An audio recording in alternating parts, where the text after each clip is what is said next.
भगवान का हरि कीर्तन, उसके बाद सभी भक्त आनंदमयी भाव से कथा का श्रवण करेंगे।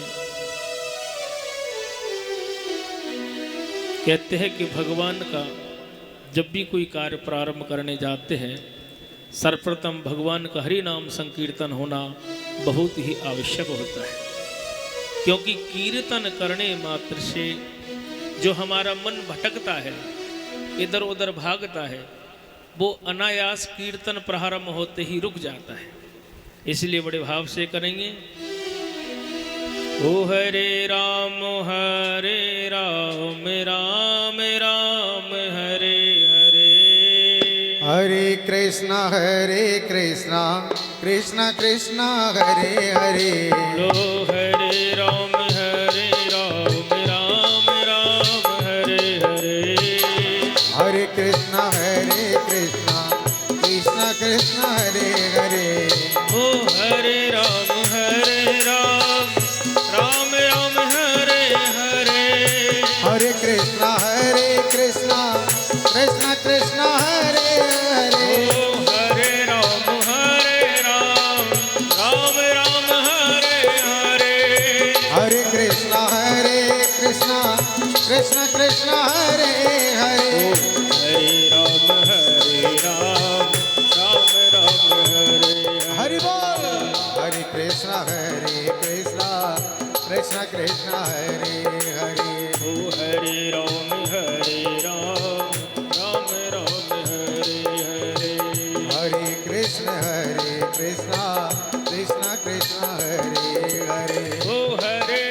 राम हरे हरे, हरे कृष्णा कृष्णा कृष्णा हरे हरे। ओ हरे राम राम हरे हरे, हरे कृष्णा कृष्णा कृष्णा हरे हरे। हरे राम राम हरे हरे, हरे कृष्णा कृष्णा हरे हरे। हरे राम राम हरे हरे, हरे कृष्णा कृष्णा हरे हरे। ओ जय जय राम बोलो, जय सिया राम बोलो, जय जय राम बोलो, जय जिया राम बोलो। ओ जय जय राम बोलो, जय सिया राम बोलो, जय जय राम बोलो, जय सिया राम बोलो। हरे राम राम हरे हरे, हरे कृष्णा कृष्णा कृष्णा हरे हरे। हरे राम राम हरे हरे, हरे कृष्ण कृष्ण हरे हरे। ओ सीताराम कहिए, सीताराम कहिए।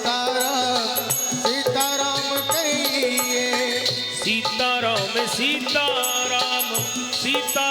कहिए, सीताराम कहिए। ओ जाहि विधि राखे राम, ताहि विधि रहिए, जाहे विधि राखे राम, ताहे विधि रहिए। ओ जहाँ विधि राखे राम, तहाँ विधि रहिए, जाहे विधि राखे राम, ताहे विधि रहिए। हरे राम राम हरे, बोलो। हरे कृष्णा कृष्णा कृष्णा हरे हरे। हरे राम राम हरे हरे, हरे कृष्णा कृष्णा कृष्णा हरे हरे। हरे राम राम हरे हरे, हरे कृष्णा कृष्णा कृष्णा हरे हरे। ओ हरे राम राम हरे हरे, हरे कृष्णा कृष्णा हरे हरे। ओ हरे राम राम हरे हरे, हरे कृष्णा कृष्णा हरे हरे। ओ हरे राम राम हरे हरे, हरे कृष्णा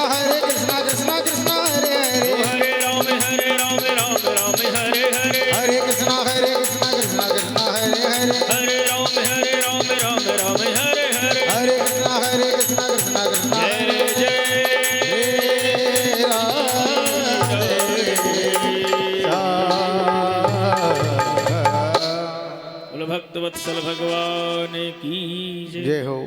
भैया आवाज मी को डालो थोड़ी सी हल्की सी डालो।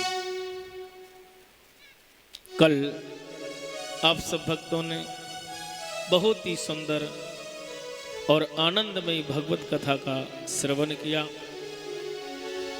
जिसमें भक्त वत्सल भगवान श्री हरि की कथा भक्त ध्रुव जी महाराज पर प्रभु की विशेष कृपा का आनंदमय कथा का आप सबने बड़े भाव से श्रवण किया।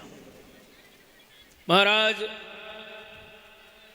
ध्रुव जी महाराज ने इस भूमंडल पर 36,000 वर्ष तक राज्य भोगा था। अलम वत्सा तिरोशेषन तमो द्रारेण पापनहा, अर्थात महाराज ध्रुव जी के राज्य में चराचर जगत आनंद से जीवन को यापन करते हैं। तो इस कथा का आपने बहुत ही भाव से आनंद के साथ श्रवण किया। जब महाराज ध्रुव जी के वंश की चर्चा होने लगी तो ध्रुव जी महाराज के ज्येष्ठ पुत्र है कल्प, और कल्प से छोटे हैं वत्सर। तो महाराज वत्सर को ध्रुव जी महाराज ने राजगद्दी दे दी और स्वयं जो है वद्री विशाल की शरण जा करके वहां तपस्या करने लगते हैं। तो मेरे भाई बहनों, महाराज ध्रुव जी के वंश में अनेकों अनेक राजाएं हुए थे। कहते हैं कि महाराज ध्रुव जी के वंश में अंग, वैन और प्रथु जैसे राजाओं का भी जन्म हुआ था। सुनी था गश्य या पत्नी सुषेव वैन मूल बवह। कहते हैं महाराज प्रथु महाराज का जब वंश बढ़ने लगा, उसी वंश में अंग नाम के राजा हुए। उनकी चर्चा भगवान सुखदेव जी महाराज करने लगते हैं। राजा परीक्षित ने एक बात कही थी कि हे गुरुदेव, जहां पर मेरे कन्हैया की लीला का चिंतन है, मेरे त्रिलोकी की नाथ की लीला का सुंदर भाव व्यक्त होता है, उस कथा को मुझे अवश्य ही सुनाना। अब मेरे भाई बहनों, कथा सुननी चाहिए, सुन करके ग्रहण करना चाहिए। जिस तरह से अन्न खाने से शरीर को ऊर्जा मिलती है, अखरोट खाने से शरीर को बल मिलता है, घी खाने से बल मिलता है, ऐसे ही भगवान की कथा, भगवान का कीर्तन, भगवान का सत्संग, भगवान का नाम, भगवान का दर्शन, ये हमारे शरीर के लिए एक ऊर्जा है। और ऐसी ऊर्जा है कि चिरकाल युग तक तुम्हारे साथ रहती है। भाई भोजन की ऊर्जा तो ऐसी है कि शरीर के साथ खत्म भी हो जाती है, पर भगवान नाम की शक्ति और भगवान नाम की ऊर्जा जब हमारे हृदय में वास करती है तो महाराज एक जन्म नहीं अनेकों अनेक जन्मों तक वो चीज तुम्हारे साथ बनी रहती है। अब यहां पर सुखदेव बाबा ने कहा कि हे राजन, राजा अंग अपने दादा के बताए हुए कर्तव्य पथ पर चलते रहे, पर कहते कि अंग के बाद जो राजा हुए उनका नाम था वैन। महाराज राजा वैन बहुत ही दुराचारी था। राजा वैन बहुत अन्यायों का पुजारी था, अधर्म का पुजारी था, अनीति अधर्म में रुचि रखता था। महाराज कहते हैं राजा वैन के राज्य में चराचर जगत व्याकुल होने लगा, समस्त जीव भयभीत होने लगे, प्रकृति भयभीत होने लगी, पृथ्वी भयभीत होने लगी, यहां तक मंदिरों में ताले लग गए। धुनी जो धुनिया थी, जो अखंड जला करती थी, वो धुनी बुझने लगी। तपस्वियों का ध्यान टूटने लगा। प्रकृति अपने वेग, अपने आवेश को भूलने लगी। महाराज राजा वैन ने अपने अत्याचार से इस पृथ्वी का शोषण करना प्रारंभ कर दिया। यहां तक कि प्रजा को श्वास लेना भी दुस्तार हो गया था। एक बार समस्त प्रजा ने विचार किया, गुरुजनों की शरण ली, संत ब्राह्मण देवताओं की शरण जाके कहा कि हे गुरुदेव, ये दुष्ट राजा के प्रकोप से हम इतने दुखित हो गए कि रात को नींद नहीं आती, दिन में चैन नहीं पड़ता है। अब तो महाराज श्वास लेने से भी डर लगने लगा है। तो महाराज पूरे भूमंडल पे जितने चराचर जीव थे वो एकत्रित हो गए, इकट्ठे हो गए, महापंचायत होने लगी। ये निर्णय हो गया कि राजा बैन को मार दिया जाए। महाराज सिद्ध पुरुषों ने अपने तेज से राजा बैन को मार दिया। अब राजा बैन को मारने के बाद महाराज राजा बैन के शरीर को अनेक औषधियों से लपेटकर एक ताबूत में बंद कर देते हैं। अब राजा बैन नहीं होने से प्रजा थोड़ी सुखी होने लगी। पर महाराज कहते हैं, जिस घर का मुखिया नहीं होता, जिस गांव का मुखिया नहीं होता, जिस शहर का मुखिया नहीं होता, जिस देश का मुखिया नहीं होता, वो सुरक्षित नहीं रह सकता। राजा बैन के मरने की खबर हवा की तरह चारों तरफ फैलने लगी। पड़ोसी मुल्क छुप छुप कर रात में आकर लोगों को लूटने लगे। बेटियों का हरण होने लगा। चारों तरफ फिर से हाहाकार मचने लगा। महाराज कई वर्षों तक लड़ती रही प्रजा, पर कहां तक लड़े? इधर से लड़े तो पूरब से आए, पूरब से लड़े तो पश्चिम से आए, पश्चिम से लड़े तो उत्तर से आए, उत्तर से लड़े तो दक्षिण की ओर से आए। लोग लूट लूट कर खाने लगे, बेटी को उठाकर ले जाने लगे, नरसंहार होने लगा, घर घर में युद्ध होने लगा था। सब चिंतित हो गए महाराज।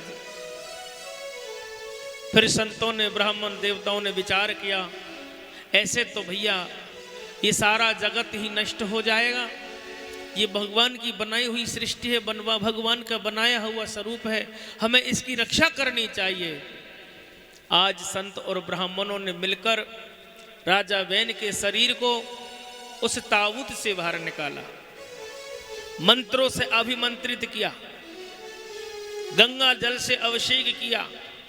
फिर महाराज राजा बैन के शरीर का मंथन होने लगा।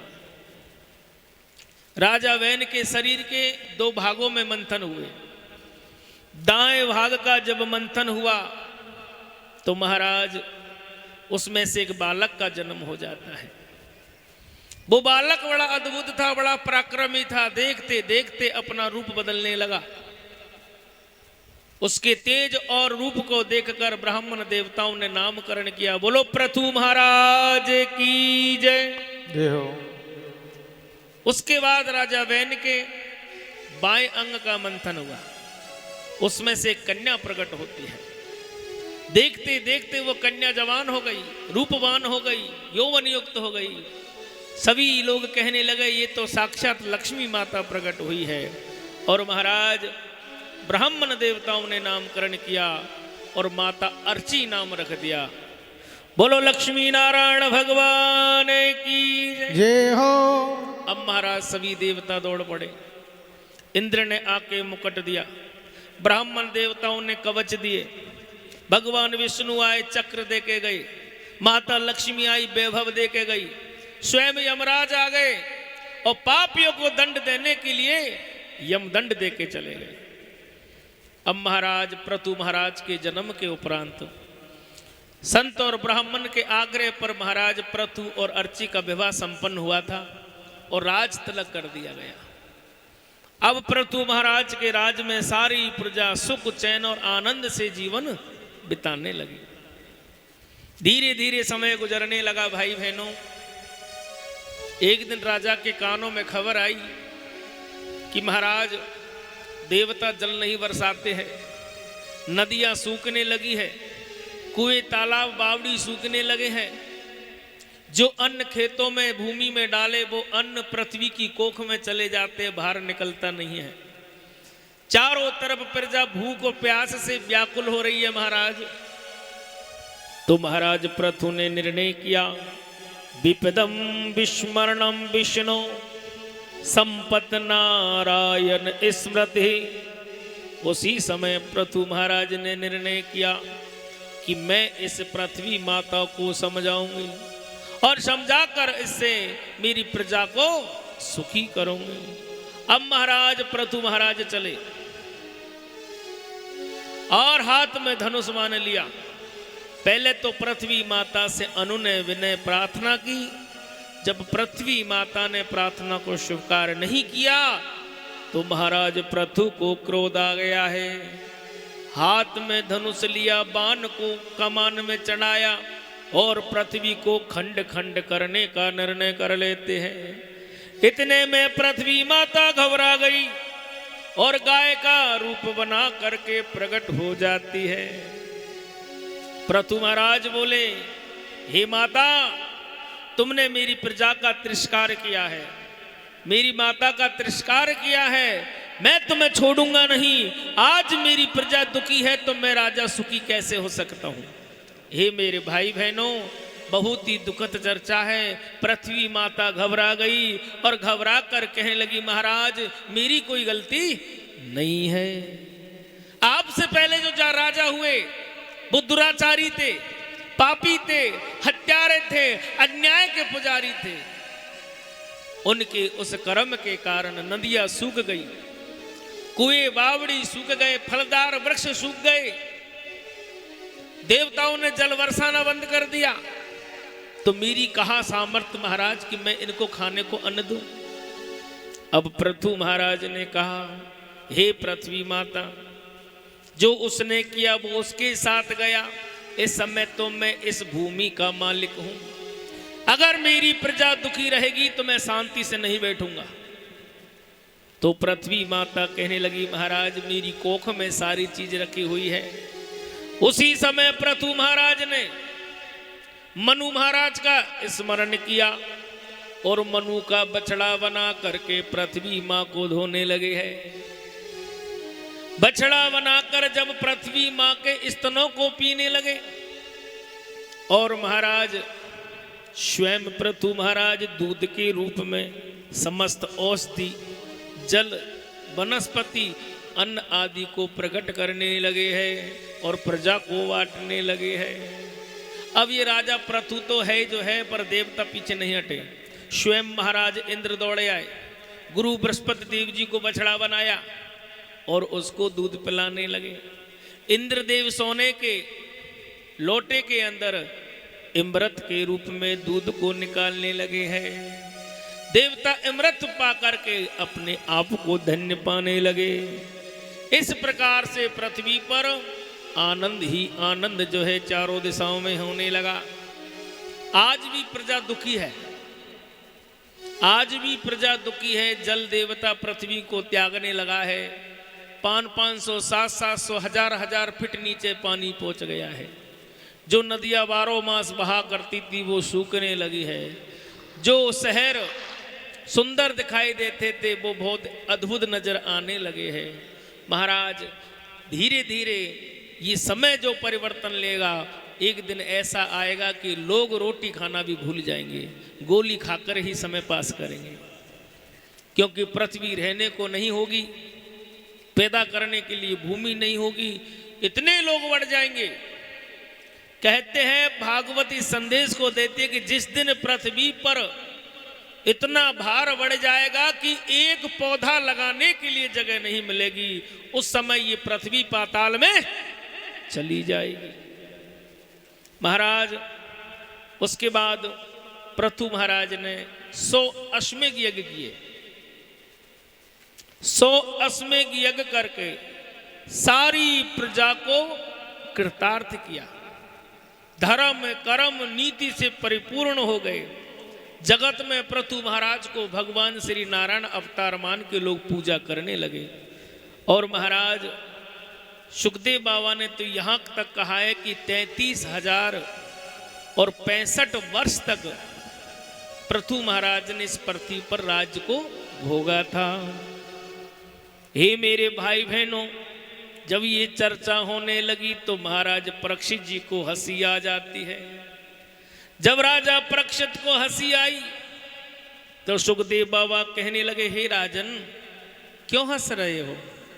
प्रभु, वो समय कैसा था जो लोग 33,000 वर्ष तक जीते थे, और अब समय देखो महाराज, कोई पता नहीं, कल का किसी को पता नहीं, एक पल का किसी को पता नहीं। तो जब उम्र के बारे में चर्चा होने लगी, आयु के बारे में बातें होने लगी, तो सुखदेव बाबा ने आयु का बड़ा सुंदर वर्णन किया कि इस मनुष्य की आयु किस तरह से घटी है और किस तरह से बढ़ी है। सुखदेव बाबा कहते हैं कि सतयुग में मनुष्य की आयु 1,00,000 वर्ष की थी। सतयुग में मनुष्य 1,00,000 वर्ष तक जीता था, 1,00,000 वर्ष तक सुख भोगा करता था। पर जब सतयुग पूरा होने लगा, देवताओं की महापंचायत होने लगी, तो उस पंचायत के मुखिया थे भगवान भोलेनाथ। तो भोलेनाथ से ब्रह्मा जी ने कहा कि हे भोले, जिस तरह से सतयुग में मनुष्य 1,00,000 साल तक जिंदा रहता है, 1,00,000 वर्ष तक सुख भोगता है, अगर ऐसा आने वाले युग में होगा तो ये सृष्टि कैसे आगे बढ़ेगी? तो महाराज भोलेनाथ ने कहा है, हे ब्रह्मा जी चिंता ना करो, जब सतयुग पूर्ण हो जाएगा और त्रेता प्रारंभ होने लगेगा, उस समय इस 1,00,000 में से 1 जीरो और हट जाएगी। तो महाराज त्रेता युग में मनुष्य की आयु रह जाएगी 10,000 वर्ष की। त्रेता में मनुष्य 10,000 वर्ष तक जिएगा। फिर कहने लगे ब्रह्मा जी कि प्रभु, अगर त्रेता युग पूरा हो गया तब क्या होगा? तो भोलेनाथ कहने लगे कि द्वापर युग जब प्रारंभ होगा, फिर इसमें से 1 जीरो निकल जाएगी। तो महाराज द्वापर युग में मनुष्य की आयु 1,000 वर्ष की रह जाएगी। फिर ब्रह्मा जी ने कहा कि प्रभु, द्वापर के बाद में कलयुग आएगा, फिर क्या होगा? भोलेनाथ कहने लगे कलयुग में फिर 1 जीरो घट जाएगी, और कलयुग में मनुष्य की आयु रह जाएगी 100 वर्ष, जिसमें निर्णय लिया गया 100 वर्ष भी पूरी नहीं है, 50 वर्ष रात के और 50 वर्ष दिन के रहेंगे, इसलिए 100 साल आदमी जिएगा। परंतु दूषित अन्न, दूषित जल और दूषित वाणी, इन तीनों की वजह से आयु 100 में से भी घटने लग जाएगी। और महाराज 50 वर्ष जीने के बाद इंसान सोचने लगा, भैया अब तो बहुत जी लिया, अब तो जाने की तैयारी है, बुढ़ापा आ गया। महाराज सुखदेव बाबा कहते हैं कि बुढ़ापे की उम्र को लाठी की उम्र कहते हैं, बुढ़ापे की उम्र को लाठी की उम्र कहते हैं। पर इस कलयुग में लाठी छोड़कर अब तो चटके की उम्र रह गई। हल्का सा चटका चलता है सीने में और बोलो जय श्री राधे। डॉक्टर कहेगा भैया हार्ट फेल हो गए हो, कभी कहेगा भैया साइलेंट अटैक आ गए हो, पतो ही नहीं चले कब से का बने जावे। इसलिए जिंदगी का एक एक पहलू अनमोल है, इसको व्यर्थ ना जाने दो। निरंतरण जितना हो सके भगवान से मन लगा लो, भगवान को अपना बना लो। और जिसने भगवान को अपना बनाया, भगवान से मन लगाया, वो जिंदगी में कभी दुखी नहीं होगा। और दुखी भी होगा तो ऐसा होगा कि एक एक क्षण में भगवान उसके साथ देते रहेंगे। बोलो वृंदावन बिहारी लाल की जय हो। हो जय जय राधा रमण गिरधारी, गिरधारी श्याम बनवारे। जय जय राधा रमण गिरधारी, गिरधारी श्याम बनवारी। जय जय राधा रमण गिरधारी, हरि बोल। गिरधारी श्याम बनवारी। मेरो राधा रमण गिरधारी, गिरधारी श्याम बनवारी। मेरो राधा रमण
राधा रमण बोलो राधा रमण ओ मेरो राधा रमण गिरधारी गिरधारी श्याम बनवारी मेरो राधा रमण गिरधारी ओ गिरधारी श्याम बनवारी जय राधे गोविंद बोलो राधे गोविंद ओ जय राधे गोविंद जय राधे गोविंद जय राधे गोविंद बोलो राधे गोविंद जय राधे गोविंद बोलो राधे गोविंद ओ मेरो राधे गोविंद मेरो राधे गोविंद मेरो राधे गोविंद मेरो राधे गोविंद ओ मेरो राधे गोविंद ओ मेरो राधे गोविंद ओ मेरो राधे गोविंद ओ मेरो राधे गोविंद ओ बोलो राधे गोविंद बोलो राधे गोविंद बोलो राधे गोविंद बोलो राधे गोविंद जय जय राधे गोविंद ओ जय राधे गोविंद बोलो राधे गोविंद ओ बोलो राधे गोविंद बोलो राधे राधे राधे राधे राधे राधे राधे बोलो राधे गोविंद बोलो राधे गोविंद बोलो राधे गोविंद बोलो राधे गोविंद बोलो राधे गोविंद बोलो राधे गोविंद बोलो राधे गोविंद बोलो राधे गोविंद बोलो राधे गोविंद जय जय श्री राधे जय जय श्री राधे श्याम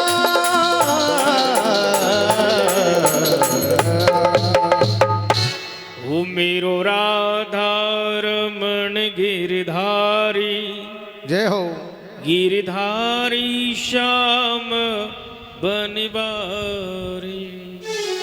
हे मेरे भाई बहनों, भगवान सुखदेव जी महाराज कहते हैं कि पृथु महाराज के राज में भगवान श्री राम का राज्य प्रारंभ होता है। वही धर्म कर्म पूजा पाठ प्रजा प्रसन्न चित है, धन से अन्न से संपूर्ण परिपूर्ण है। आगे चल के उसी वंश में राजा विजयताश्व का राज्य होता है। उसके दो रानियां थी, एक रानी का नाम शिखंडी और दूसरी का नाम था नभस्वती। महाराज विजिताश्व की पत्नी शिखंडी की गर्भ से 3 पुत्र हुए और नभस्वती के गर्भ से 6 पुत्र हुए। इन्हीं से हवि धाम, जिसमें ज्येष्ठ पुत्र वही शद नाम से जाने गए और उसी में प्राचीन बेहरी नाम के राजाओं का प्रादुर्भाव हुआ। हे महाराज, उसी में चल कर के आगे पृचताओं का जन्म होता है। पृचताओं ने 10,000 वर्ष तक इस पृथ्वी पर राज्य भोगा था। महाराज पृचताओं को नारद भगवान के उपदेश मिलने से उनको भगवान श्री हरि की शरण प्राप्त हो जाती है। नमो नमे कलेश विनाशनाय निरूपितो दार गुणाध्यान। हे राजा परीक्षित, अब हम आपको पुरंजन की सुंदर कथा सुनाते हैं। पुरुषम पुरंजनम विद्याददः व्यनिकृत्यात्मन परम परम। हे राजा परीक्षित, पुरंजन की कथा सुनने से ये जीव अपने आप को पहचानने लग जाएगा कि ये शरीर, ये काया कैसे तो जीवन जीती और कैसे इसका जीवन यापन होता है। तो महाराज सुखदेव जी सुनाने लगे कि एक समय एक राजा हुए थे जिसका नाम था पुरंजन। महाराज पुरंजन बड़ा बलशाली था, बड़ा पराक्रमी था, बड़ा वैभव के साथ जीने वाला था, सभी सुखों को भोगने वाला था। पर एक बार क्या होता है, पुरंजन आखेट के लिए वन में चला जाता है। वन में शिकार ढूंढते ढूंढते इधर उधर घूमने लगा तो महाराज बीच वन में जाकर के उसकी नजर एक सुंदर स्त्री पे पड़ती है। वह स्त्री बड़ी सुंदर थी, अद्भुत थी, 16 श्रृंगार करके शोभायमान थी, हीरे जवाहरात पहन रखे थे, बहुत सुंदर वस्त्र पहन रखे थे। ऐसा महसूस होने लगा जैसे कि कोई देवांगना जंगल में घूम रही हो। पर अचम्मा एक ये था कि उसके साथ 5 मित्र चल रहे थे। महाराज एक सेवक तो पीछे पीछे ऐसे चल रहा था जैसे उसका मालिक हो। महाराज पुरंजन के मन में भांति भांति के प्रश्न प्रकट होने लगे। सोचने लगा ये सुंदर औरत कौन की है, क्या इसकी शादी हो गई होगी या ये कवारी होगी, और महाराज इस जंगल में अकेली क्या कर रही है। महाराज पुरंजन के मन में भांति भांति के विचार प्रकट हुए और उसका पीछा करने लगे। पुरंजन उसके सुंदरी के पीछे पीछे चले हैं। देखा तो सुंदरी एक सुंदर महल में जाके प्रवेश करती है। उस महल की शोभा देखो भाई बहनों, 9 द्वार है उस महल के, सब द्वार भांति भांति के बने हुए हैं। अद्भुत नजारा है द्वारों का। आहा, उसके मुख्य द्वार पर एक सेवक खड़ा है जिसके 5 फन हैं। महाराज वह सुंदर स्त्री उस महल में प्रवेश कर गई।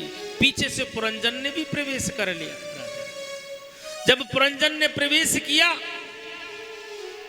और देखा कि सामने सुंदर स्त्री बैठी हुई है, जाके राजा ने कहा, हे सुंदरी, कौन हो तुम, क्या तेरो नाम है। अब वह सुंदरी कहने लगी, पहले तू अपना नाम बता, भाई आप कौन हो। तो पुरंजन ने कहा, मेरा नाम पुरंजन है। ओहो, सुंदरी ने कहा, तुम्हारा नाम पुरंजन है तो मेरा नाम पुरंजनी है। राजा कहने लगा, जब तो एक राशि है गई, गण वर्ग भी ठीक मिल गए। अब राजा ने कहा, क्या तुम्हारी शादी हो गई। पुरंजनी बोली, नहीं नहीं नहीं, अभी तो कवारे हैं। तो महाराज पुरंजन ने कहा, मैं भी कवारा हूं। अब महाराज दोनों विवाह कर लेते हैं, शादी कर लेते हैं। अब तो महाराज पुरंजन उस पुरंजनी के साथ महल में बड़े आनंद से रहते हैं, समस्त सुख भोगने लगा। नित्य निकलता है सुबह घर से और शाम को अपने घर आ जाता है, फिर जाता है, फिर आ जाता है। यही इंसान की प्रवृत्ति बनी है। सुबह निकला कमाने के लिए, दिन भर कमाता रहता है और शाम को आकर घर में बैठ जाता है। एक दिन क्या हुआ, जब महल में लौटा है पुरंजन, तो पुरंजनी को दुखी देखा। बाल बिखरे हुए, श्रृंगार कुछ नहीं किया हुआ है, मलिन मुख लेकर के बिस्तर पर लेटी हुई है। पुरंजन उसकी स्थिति को देखकर स्वयं अपने बालों को बिखेर लेता है। महाराज कपड़े खोल देता है, पुराने कपड़े पहन लेता है और जैसे पुरंजनी लेटी है उसी के आधार से लेटने लगा। पुरंजनी ने देखा, ये क्या, मेरे बाल खुल रहे थे तो इसने भी बाल बिखेर लिए। अब तो पुरंजनी बैठ करके हंसने लगी, तो पुरंजन भी बैठ के हंसने लगा। पुरंजनी आंगन में लोट पीट होने लगी तो पुरंजन भी लोट पीट होने लगा। पुरंजनी गई रसोईशाला में, थाली उठा के लाई और भोजन करने लगी, तो पुरंजन भी थाली उठा के लाया, भोजन करने लगा। आहा, आज पुरंजन को पूर्ण विश्वास हो गया कि मेरे बिन तो पानी नहीं पीती है, और पुरंजनी को विश्वास हो गया कि ये मेरे बिना एक पल नहीं रह सकता। अब महाराज एक दिन क्या हुआ, समय का चक्र चला है। 9 द्वार महल के अचानक पुराने पड़ने लगे, दरारें पड़ने लगी, महल गिरने की स्थिति में है। हवा चले झोंका आए, महल डगमगाने लग जावे। महाराज महल डगमगाने लगे तो एक दिन ही पुरंजनी ने कहा, देखो जी, अब हम इसमें नहीं रहेंगे। महाराज एक दिन बिना कुछ कहे, बिना कुछ बताए रातों रात भाग जाती है। पुरंजन अकेला रह जाता है। जब पुरंजन अकेला रहा, अचानक धरती हिली, 9 द्वार कांपने लगे। महाराज खम्भ को पकड़ के खड़े, फिर भी खम्भ गिरने की कोशिश में है, और खम्भ को रोकने की कोशिश करे तो शिखर हिलने लगी और शिखर गिरने लगी। अब शिखर को रोके तो नीचे खम्भ गिरे, खम्भ को रोके तो शिखर गिरा, पूरा महल ढह गया और पुरंजन दब करके मर गया। अब महाराज होता क्या है? सुखदेव बाबा ने कही, ये राजा परीक्षित समझा कुछ? नहीं महाराज, कुछ समझ में नहीं आया। आपको पता है ये 9 द्वार वाला महल कौन सा है? राजा परीक्षित ने कहा, गुरुदेव मैं तो अज्ञानी हूं, आप बताओ। ये 9 द्वार वाला महल ये काया है, और महाराज जो पुरंजन नाम का राजा है वो ये जीव है, और जो पुरंजनी नाम की जो पत्नी बनकर, रानी बनकर महल में रह रही थी, वो बुद्धि है। ये 9 द्वार महल के बड़े अद्भुत बनाए। इसमें कान है, नाक है, मुंह है, आंख है, इसकी शोभा निराली है। ये जीव रोज इस महल में खेलता रहता है। जब महाराज समय का झोंका आता है तो बुढ़ापा आता है, तो सबसे पहले जो इसके द्वार है उनमें दरारें पड़ी, कमजोर पड़ने लगे, कानों से कम सुन रहे हैं, आंखों से दिख नहीं रहा है, बोलने में तुलतुलाहट हो रही है।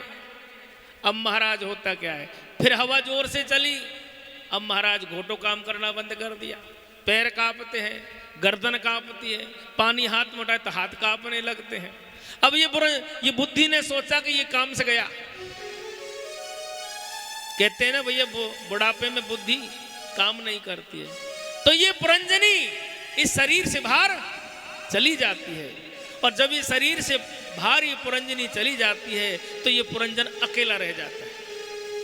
अब ये काया है और ये जीव है, ये कुछ कहे कोई सुने नहीं, सामने वाला कुछ कहे कुछ ये ना सुने। आखिरकार एक दिन वो लहर आई कि पैरों ने संग देना बंद कर दिया, गर्दन रुकने वाली नहीं। अंततः देख लो भैया, कानों की लट लटकने लगी है, आंखों में सफेद झाइयां आ गई और सांस लंबे लंबे लेने लगा। अनायास द्वार एक साथ 9 खुले और ये जीव निकल जाता है। तभी तो कहते हैं मेरे भाई बहनों, हे ना दान परदेसी भटकता क्यों फिरे बनों में। हरे ना दान परदेसी भटकता क्यों फिरे वन में। अरे ना दान परदेसी भटकता क्यों फिरे बनों में। हरे ना दान परदेसी भटकता क्यों फिरे वन में। ओ भटकता क्यों फिरे बनों में, भटकता क्यों फिरे बनों में। भटकता क्यों फिरे वन में, भटकता क्यों फिरे वन में। ओ अरे ना दान परदेसी भटकता क्यों फिरे बनों में। हरे ना दान परदेसी भटकता क्यों फिरे वन में। वो टूटी आम की डाली देख रो या उसे माली।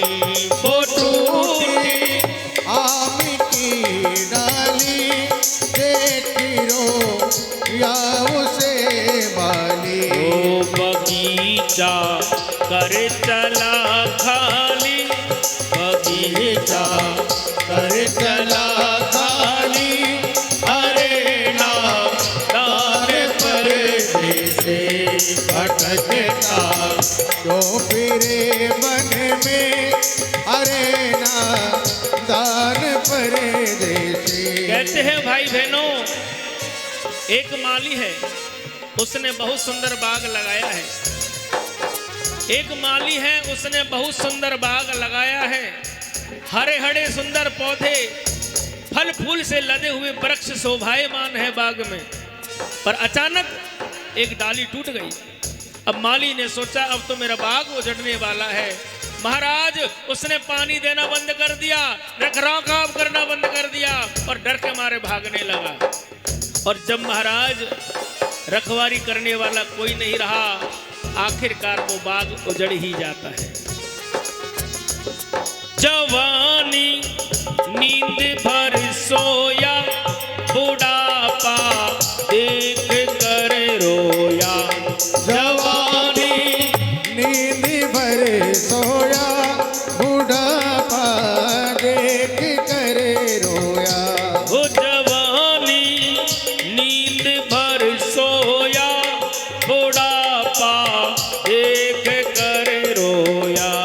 जवानी नींद भर सोया, बुढ़ापा देख कर रोया। वो सिराने मौत हंसती है, सिराने मौत हंसती है, अरे नादान परदेसी। भटकता क्यों फिरे मन में, अरे नादान परदेसी। कितना सुंदर भाव है कि जवानी नींद भर सोया, बुढ़ापा देख कर रोया। जवानी नींद भर सोया, बुढ़ापा देख कर रोया। अरे सिराने मौत हंसती है, अरे नादान परदेसी। परदेसी कोई और नहीं, ये जीव है जो इस दुनिया में आया हुआ है। महाराज परमानेंट रजिस्ट्री किसी की नहीं है। कोई पता नहीं कब नाम कट जाए। कहते हैं जब जवानी थी, शरीर में खून था, गरमाई थी, तो हमने किसी को माना ही नहीं। ना तो बड़ों को माना, ना छोटों को, ना घर को, ना परिवार को, ना घर कुटुंब को, ना गांव को। अपने अहंकार में जीते थे। अगर कोई सलाह देता भैया ऐसा मत करो तो उल्टा पड़ता था। कहते भैया ज्यादा नहीं चलो दर्शन करावे, तो भगवान के नाम से चिढ़ता था। अरे ये कोई भजन करने का टाइम है का? बुढ़ापे में भजन करेंगे। और जब बुढ़ापा आएगा तब क्या होगा कि वो मौत रोज सिराने आके बैठ जाएगी। क्या पता कब पत्ता कट जावे। खाट के चार पाए हैं, संभल कर ले चलो भाई। खाट के चार पाए हैं, संभल कर ले चलो भाई। ओ खाट के चार पाए हैं, संभल कर ले चलो भाई। खाट के चार पाए हैं, संभल कर ले चलो भाई। वो रोवे बाप और भाई, वो रोवे बाप और भाई। अरे नादान परदेसी। भटकता क्यों फिरे वन में, अरे नादान परदेसी। देखो भैया कितना सुंदर भाव है। जिस खाट पे सोते हैं उसके भी चार पाए हैं, और जिस अर्थी पे सोते हैं उसमें भी चार पाए हैं। जब खाट पे सोवे जब तो आराम मिले, और जब महाराज अर्थी पे सोए तो इधर तो बाप रोता नजर आवे, इधर भाई रोता नजर आवे। इसलिए आज है तो कल नहीं, और कल है तो आज नहीं। इसलिए राम नाम की लूट है। अरे लूट सके तो लूट, अंत काल पछताएगा और प्राण जाएंगे छूट। अरे नादान परदेसी, भटकता क्यों फिरे वन में। अरे नादान परदेसी, भटकता क्यों फिरे वन में। भटकता क्यों फिरे वन में, भटकता क्यों फिरे वन में, भटकता क्यों फिरे वन में। शोर भगवान की। जय। अब महाराज सूत जी महाराज शौनकादिक ऋषियों से कहने लगे, हे ऋषि श्रेष्ठ, अब हम आपको महाराज प्रियव्रत की सुंदर कथा सुनाएंगे। उनके वंश में कौन हुए, कैसे उनके वंश ने आगे चल के इस पृथ्वी पर इस प्रजा की रचना की। तो भगवान वेदव्यास जी ने लिखा है, प्रियव्रतो भागवते आत्मा राम कथम मुने ग्रह अरमतम यनमूले कर्म बंद पराभव। हे महाराज, राजा मनु के जो पुत्र है प्रियव्रत महाराज, उनको नारद जी के उपदेश करने पर उन्होंने घोर तपस्या की थी गंधमादन पर्वत पे जाकर। जब महाराज उनकी तपस्या पूरी हो गई और वे लौटकर जब अपने घर आए तो भगवान नारद जी की आज्ञा पाकर उन्होंने राजभार को संभाला। और राजभार को संभालते ही महाराज विश्वकर्मा जी वहां आ जाते हैं। महाराज विश्वकर्मा जी आए तो महाराज उनकी पुत्री है वहिष्मती, विश्वकर्मा जी की पुत्री है वहिष्मती। महाराज विश्वकर्मा जी ने अपनी पुत्री का हाथ राजा प्रियव्रत के हाथ में दे दिया है। उनके महाराज जब विवाह पूर्ण हुआ उस वंश में 10 राजकुमारों का जन्म हुआ। धृतपृष्ठ, मेघतिथि, पितिहोत्र और कवि नाम के राजा के नाम से जाने गए। ये अग्नि देवता के नाम भी रखे गए हैं। धृष्टपृष्ठ, मेघतिथि, पतिहोत्र और कवि, ये अग्निदेव को भी कहते हैं। और वैसे महाराज राजा प्रियव्रत के बालकों का नामकरण है। महाराज इन्हीं में से एक महावीर हुए, शवल वाल ब्रह्मचारी थे, जो आगे चल के परमहंसों में गिनती हुआ करती थी। जब महाराज वहिष्मती रानी के गर्भ से इन बालकों का जन्म हुआ तो यहां पर सूत जी महाराज ने यह भी कहा था कि प्रियव्रत ने दूसरी शादी की। दूसरी रानी के गर्भ से उत्तम, तामस, रेवत ये 3 पुत्र हुए थे, जो महाराज मनवंतरों के स्वामी कहलाए थे। अब महाराज जब राजा प्रियव्रत ने इस पृथ्वी पर अपना राज्य कारभार के बारे में चर्चा की तो सूत जी महाराज ने कहा कि 11,000 अरब वर्षों तक राजा प्रियव्रत इस पृथ्वी के मालिक बन के रहे थे। एक बार क्या हुआ था कि ज्येष्ठ का महीना था, तपती हुई धूप हो रही थी। अब महाराज उस धूप के कारण राजा का शरीर जलने लगा, गर्मी तेज बढ़ने रही थी। अब महाराज सूर्य भगवान को ललकारने लगा, हे सूर्य नारायण, इतनी धूप क्यों करते हो? अब भैया धूप नहीं करे तो रात भी करे, क्योंकि दिन और रात की तो परिभाषा ये प्रकृति का नियम है। पर राजा प्रियव्रत सूर्य भगवान को ललकार रहे हैं तो महाराज ज्यादा कहने लगे तो छाया कर देते हैं सूर्य भगवान।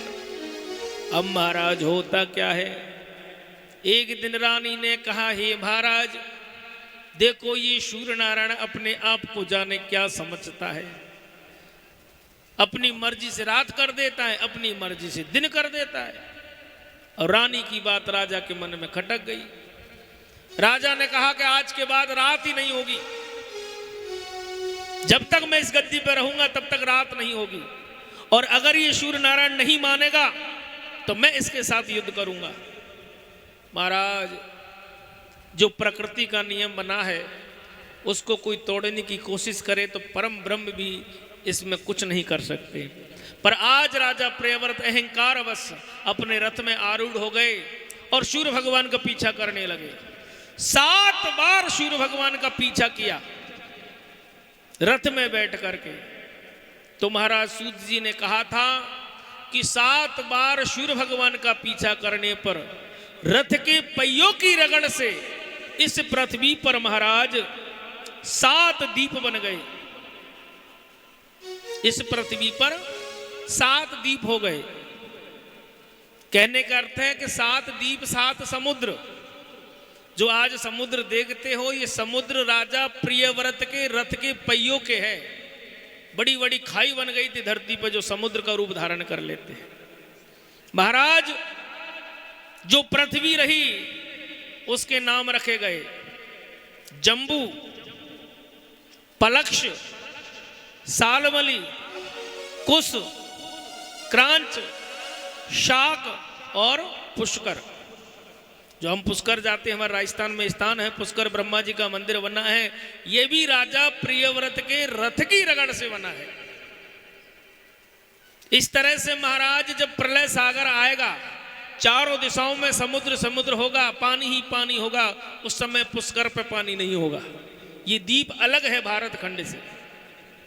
अब हे मेरे भाई बहनों, आगे चल के इसी वंश में आगिंद्र नाम के राजाओं का जन्म होता है और आगिंद्र से नाभि और नाभि के वंश में दिगंबर अवतार भगवान श्री ऋषभदेव जी का जन्म होता है। हरे नामेव नामेव नामेव ये जीवनम कलो नास्तेव नास्तेव गतिरन्यथा। महाराज प्रियव्रत के वंश में नाभि नाम के राजा हुए। नाभि की पत्नी की गर्भ से भगवान श्री दिगंबर नैष्टिक ब्रह्मचारी तपस्वी ऋषि धर्म धारण करने वाला शुक्र वर्ण में भगवान ऋषभ जी का अवतार होता है। बोलो ऋषभदेव भगवान की जय। जब भगवान ऋषभदेव जी का वंश का वर्णन हुआ तो कहते कि ऋषभदेव जी महाराज स्वयं नारायण थे, जिनकी प्रजा प्रसन्न रहती थी। एक बार इंद्र देवता ने ऋषभदेव भगवान से ईर्ष्या कर ली थी, उन्होंने वर्षा नहीं की।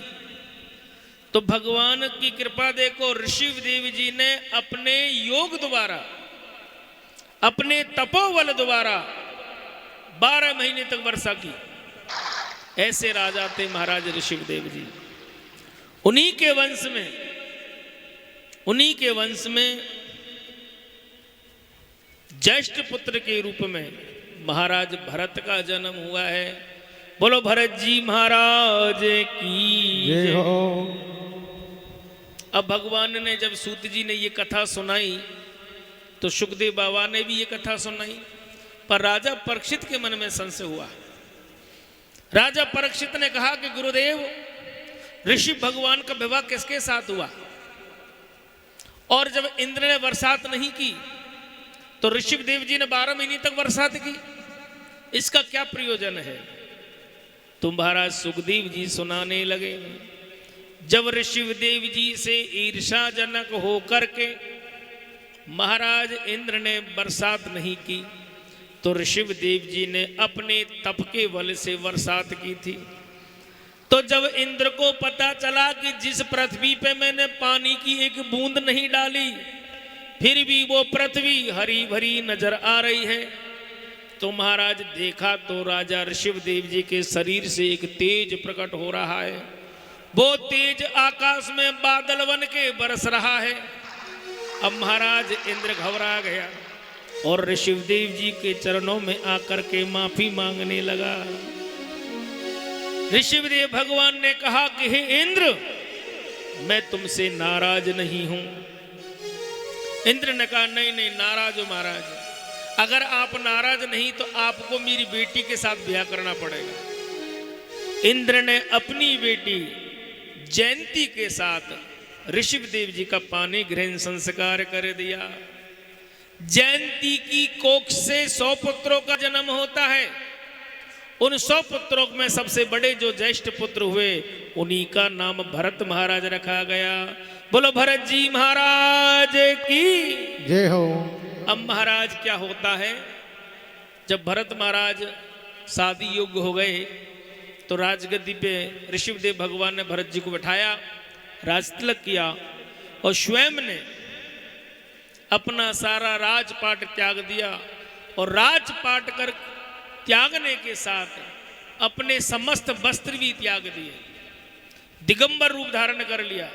नग्न अवस्था में निकल जाते हैं महलों से। महाराज दक्षिण की यात्रा के लिए ऋषभदेव भगवान चले। जहां जहां रात्रि विश्राम किया ऋषभदेव भगवान ने, वहां वहां जैन धर्म के तीर्थ बन गए। ऋषभदेव हमारे करौली में भी आए थे, जो महावीर में आके रुके थे, जो आज जैनियों का सबसे बड़ा तीर्थ के नाम से जाना जाता है, श्री महावीर जी। यहां से जब महाराज ऋषभदेव चले तो दक्षिण में पहुंच गए। लोग उनको पागल कहते थे। ऋषभदेव भगवान सोचते कि कोई मेरी मजाक करे, मेरे मुख से कोई शब्द निकल जावे, तो एक पत्थर का टुकड़ा लेते और मुख में रख लेते, पत्थर को दांतों में दाव करके चलते रहते। जहां जहां उपदेश दिए वहां पर ज्ञान की गंगा बहने लगी। आखिरकार एक दिन बांस के जंगल में पहुंच गए, आंधी चलने लगी और जंगल में अग्नि प्रकट हो गई। उसी में ऋषभदेव भगवान समा जाते हैं। बोलो भक्त वत्सल भगवान की जय हो। हरे श्रीमन नारायण नारायण नारायण, श्रीमन नारायण नारायण नारायण, ओ भजमन नारायण नारायण नारायण, ओ भजमन नारायण नारायण नारायण, ओ श्रीमन नारायण नारायण नारायण, श्रीमन नारायण नारायण नारायण, ओ भजमन नारायण नारायण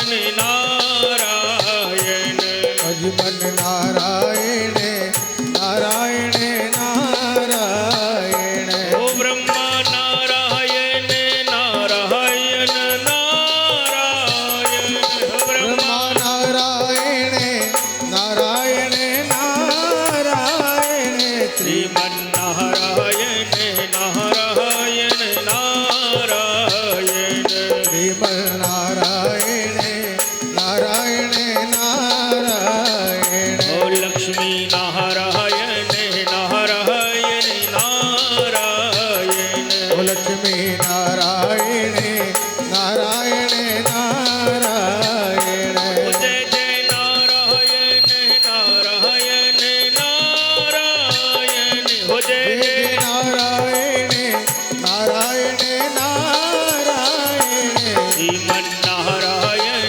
नारायण नारायण, श्रीमन नारायण नारायण नारायण, भक्त और भगवान की जय जय। हो। भैया रूखा बोल रहा है, एक बेस बड़ा हुआ है, रूखा बोलता है। अब महाराज श्री सुखदेव जी महाराज राजा परीक्षित जी कहने लगे, हे राजन, अब भरत जी महाराज का सुंदर जीवन चरित्र का वर्णन करते हैं। अब महाराज सुखदेव बाबा राजा परीक्षित को कथा सुना रहे हैं। इधर सूत जी महाराज शौनक आदि ऋषियों को कथा सुना रहे हैं। इधर मैत्री जी विदुर जी को कथा सुना रहे हैं। जब महाराज मैत्री जी और विदुर जी की चर्चाएं भागवत रूप में होने लगी तो विदुर जी ने एक विचार किया और प्रश्न कर लिया कि हे गुरुदेव, आपको इतना ज्ञान कैसे प्राप्त हुआ? भाई बिना कोई सत्कर्म करे बिना कोई इतना बड़ा महापुरुष नहीं बनता। आपने भी कोई पूर्व जन्म में कुछ ना कुछ तो किया जरूर होगा। तो महाराज मैत्री जी इसका जवाब नहीं दे पाए। इतने में ऊधो जी महाराज भी वहीं सत्संग सुन रहे थे। ऊधो जी से कहा है, ऊधो जी ने कहा कि हे विदुर जी, मैत्री जी आपकी बात का जवाब नहीं देंगे, मैं आपकी बात का जवाब दूंगा, क्योंकि मुझे मेरी द्वारकाधीश की कृपा से ऐसा ब्रह्म ज्ञान मिला है कि मैं 7 जन्म नहीं हजारों हजारों जन्मों का वर्णन कर सकता हूं। जब महाराज ऊधो जी ने ये कहा तो ऊधो जी महाराज के सामने मैत्री जी बोले कि हे ऊधो, कृपा करके मेरे लिए ये बताइए कि मैं इतना बड़ा ज्ञानी कैसे हो गया। अब महाराज यहाँ ज्ञान की चर्चा है। तो ऊधो जी महाराज कहते हैं कि हे गुरुदेव, मैं तो आपके चरणों का दास हूं, आप व्यासपीठ पर शोभायमान हो। हे विदुर जी, आप स्वयं धर्म अवतार हो, मैं तुम्हारे सामने अज्ञानी हूं, फिर भी आपने ये प्रश्न किया है, तो मैं ज्ञान की प्रशंसा नहीं करूंगा, मैं एक सत्संग की प्रशंसा करूंगा कि सत्संग में कितना बड़ा बल होता है। अब सत्संग की चर्चा जब सुनाने लगे ऊधो जी महाराज, तो ऊधो जी ने कहा कि एक समय की बात है, एक कीट, और वो कीट भी कैसा है, काले रंग का, जिसको हम कुरवीला कहते हैं, जो गंदगी में रहता है। महाराज वो एक गाड़ी की गंडार में चल रहा था, वहां से एक गाड़ी निकली थी, गाड़ी के पहियों की वहां लकीर बनी थी, उस लकीर में वो कीट चल रहा था। अब उसी रास्ते में व्यास भगवान आ गए। व्यास भगवान बोले, भैया कहाँ जा रहे हो, जल्दी जल्दी भागते भागते। तो कीट ने कहा कि बाबा, वो सामने गाड़ी आ रही है, अगर मैं इस रास्ते को पार नहीं करूंगा तो ये गाड़ी का पहिया मेरे पे चढ़ जाएगा और मुझे मार देगा। व्यास भगवान हंसने लगे। अब भैया कीट कितनी तेज चले, धीरे धीरे चाल चले, जहां तक तो गाड़ी आ गई।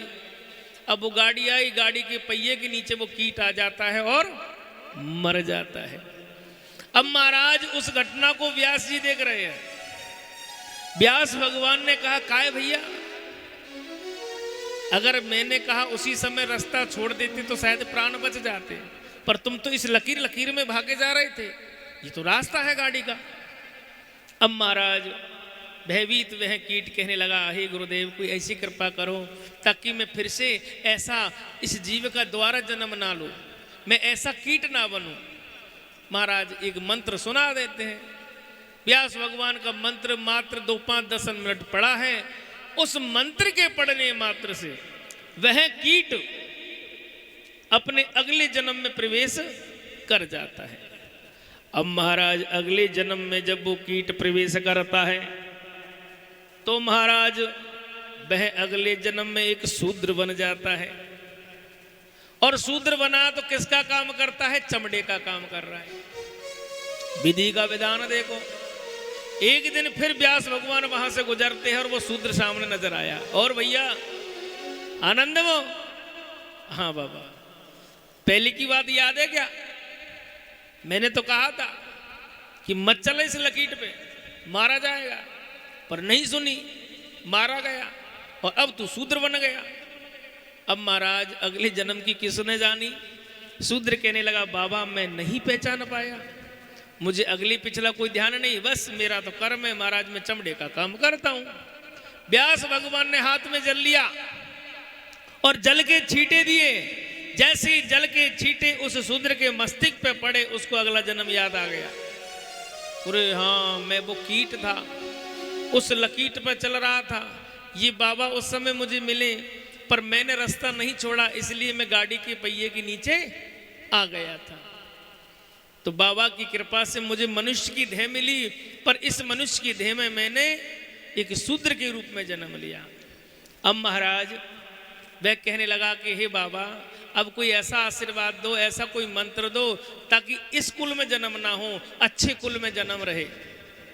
चलो ठीक है, फिर मंत्र पढ़ा दिया। तो महाराज मंत्र पढ़ा।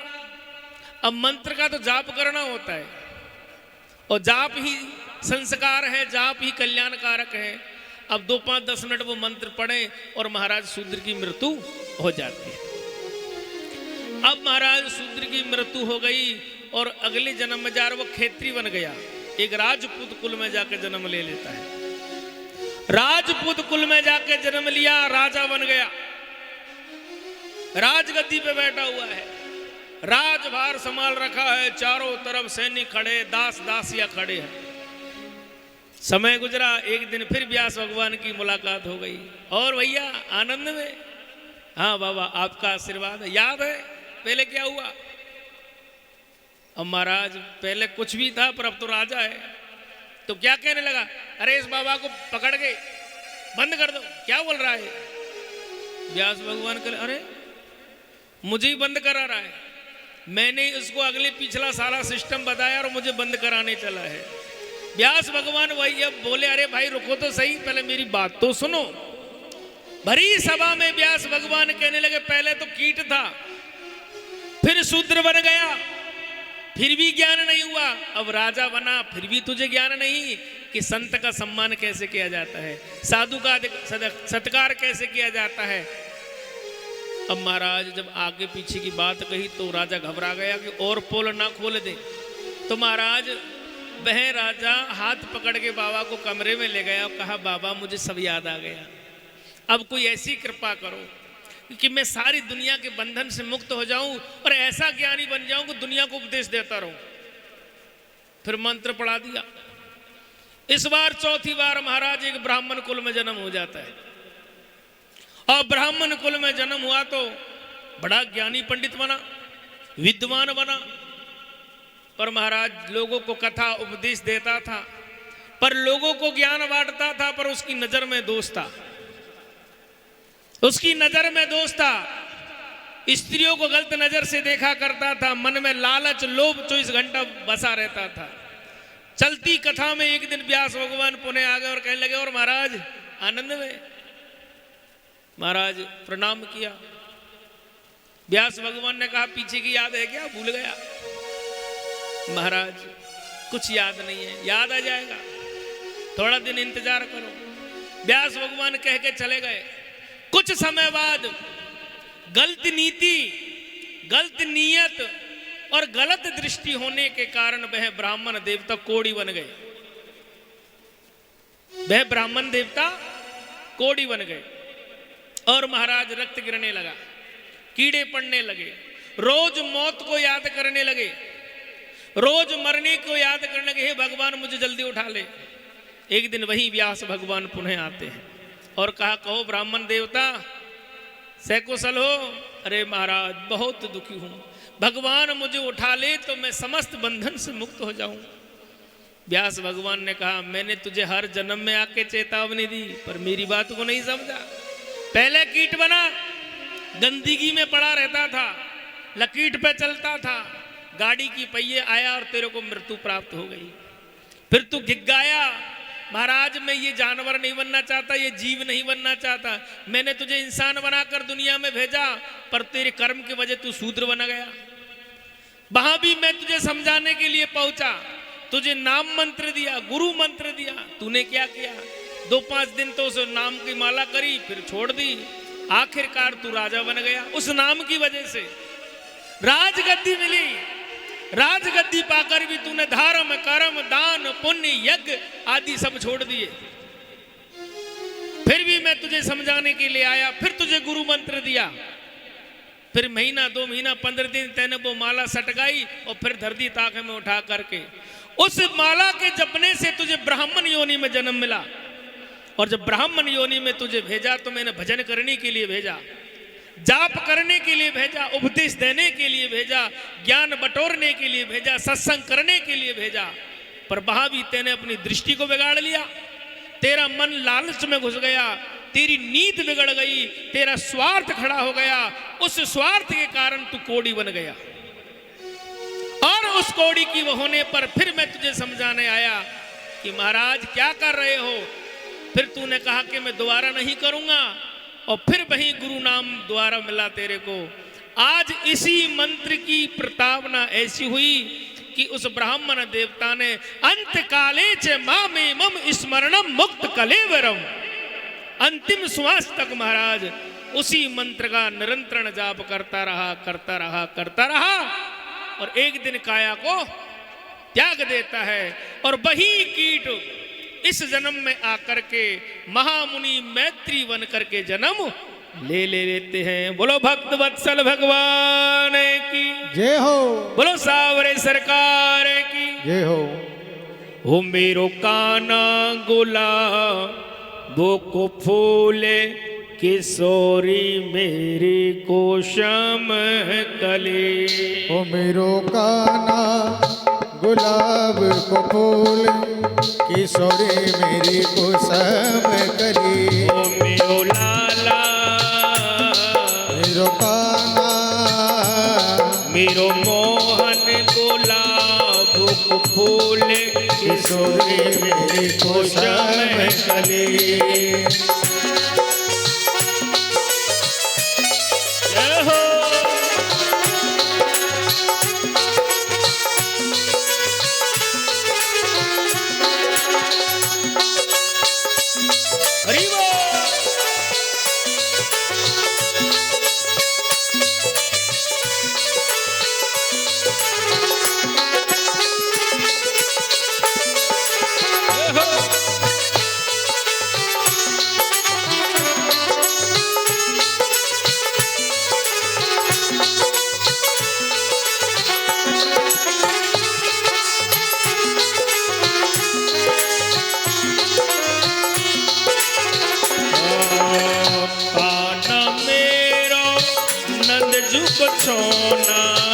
काना मेरो नंद जी को छोना। काना मेरो नंद जी को ललेना। काना मेरो नंद जी को ललेना। ओ मेरी राधे बोले हरि मेरी राधे वृषभान लले किशोरी मेरी कोशा में कले। मेरी राधे वृषभान लले किशोरी मेरी कुसम कली। किशोरी मेरी कुसुम कली। ओ किशोरी मेरी कुसुम कली रे मेरो काना मेरो काना मेरो काना गुलाब का फूल किशोरी मेरी कुसुम कली।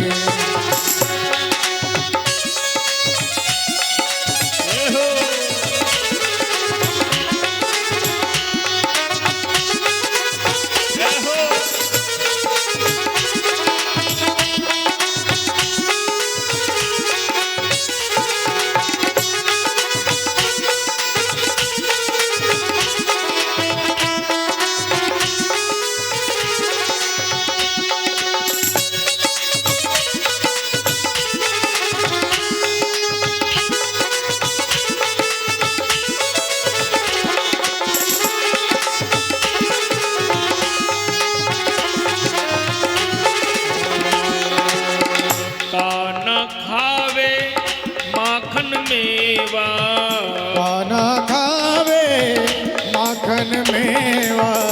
काना खावे माखन मेवा। काना खावे काना खावे काना खावे माखन मेवा। मेरी राधे मेरी राधे मेरी राधे मिश्री की डले किशोरी मेरी कोशम कले। राधे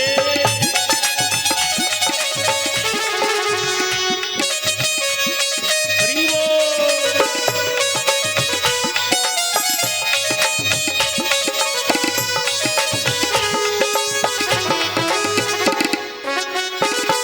जय हो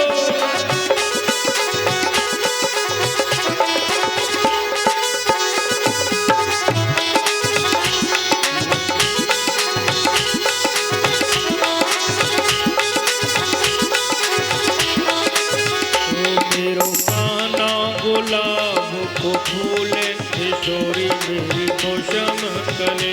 ओ मेरो काना गुलाब को फूले किशोरी मेरी कुसुम कली, किशोरी मेरी कुसुम कली, किशोरी मेरी कुसुम कली, किशोरी मेरी कुसुम कली। बोलो कृष्णचंद्र भगवान की जय जय जय श्री राधे, जय जय श्री राधे श्याम।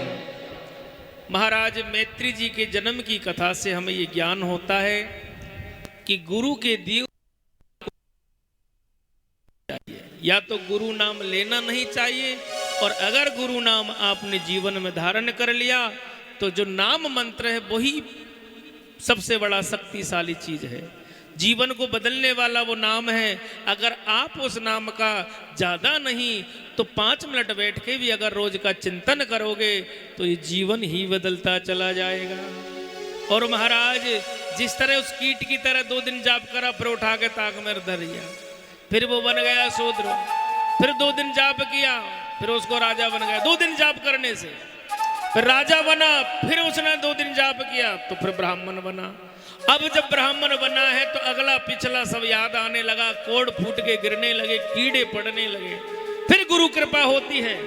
और अंत में जब ज्ञान हुआ है कि अंत काले च माम एमं स्मरणम मुक्त कलेवरम, कि अब इस मंत्र को मैं जन्म जन्मांतर जपता रहूंगा।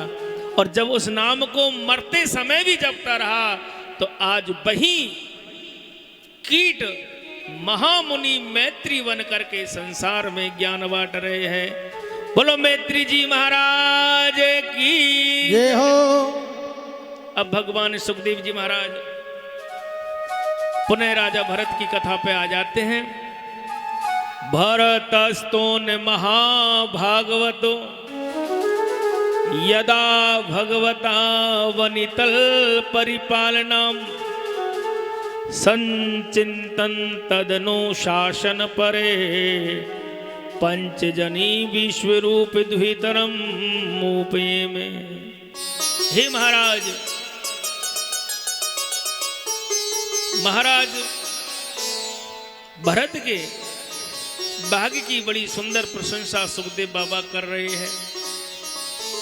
राजा भरत बड़े कर्मनिष्ठी थे, देश प्रेमी थे, प्रजा के प्रेमी थे, सदा धर्म कर्म और नीति पर अटल रहा करते थे। उनके घर में, उनके कुल में, उनकी परिवार में महाराज 5 पुत्रों का जन्म होता है। भरत जी महाराज के 5 पुत्र हुए। बड़े का नाम सुमति रखा, दूसरे का नाम राष्ट्रमृत रखा, तीसरे का नाम सुदर्शन, चौथे का नाम आवरण और 5वें बेटे का नाम रखा है धूम्रकेतु। ये 5 पुत्र महाराज भरत के हुए। अब ध्यान देने वाली बात यह है कि जिस समय राजा भरत इस भूमंडल के अधिपति बने थे उस समय हमारे इस भारत देश को भारत नहीं कहा करते थे, इसका नाम था अजनाभ। अजनाभ के नाम से हमारे इस भूभाग को जाना जाता था। देवलोक में अगर चर्चा होती तो यही कहते भैया अजनाभ जाना है।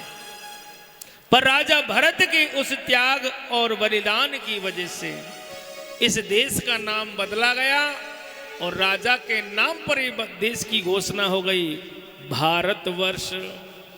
अब महाराज चर्चा करें तो हमारा भारत जैसा देश ना तो कभी हुआ है ना कभी होगा, क्योंकि भारत देश की जब चर्चा होती है तो भारत को जगत माता का नाम दिया जाता है।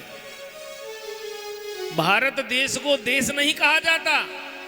जैसे आज विदेशों में हमारे भारत की चर्चा होती है, अमेरिका में, न्यूजीलैंड में, ऑस्ट्रेलिया में, श्रीलंका में, ब्राजील में, जहां भी भारत नाम की चर्चा होती है तो वहां पर इसको माता का दर्जा दिया जाता है और लोग कहते भारत माता की जय हो।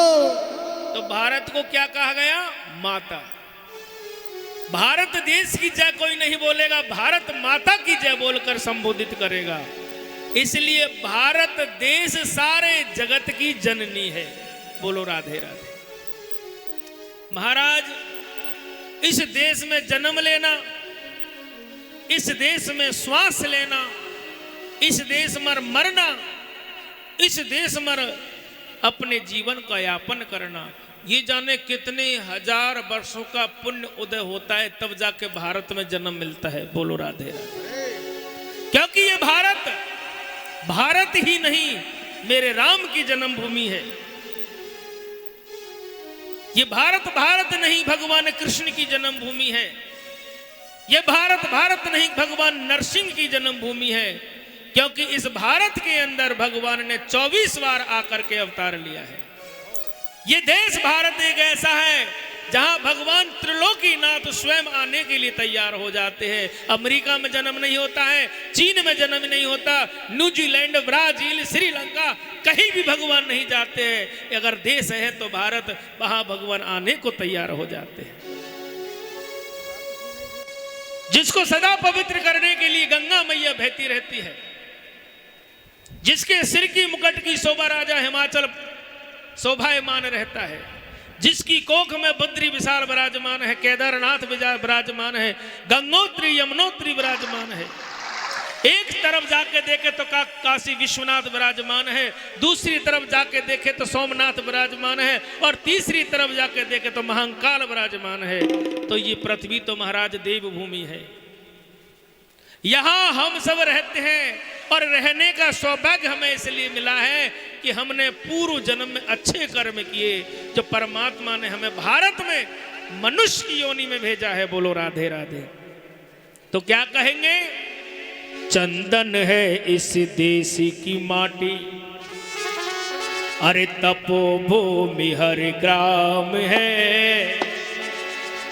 हर बाला हर देवी की प्रतिमा, बच्चा बच्चा राम है, बच्चा बच्चा राम है, अरे बच्चा बच्चा राम है, बच्चा बच्चा राम है।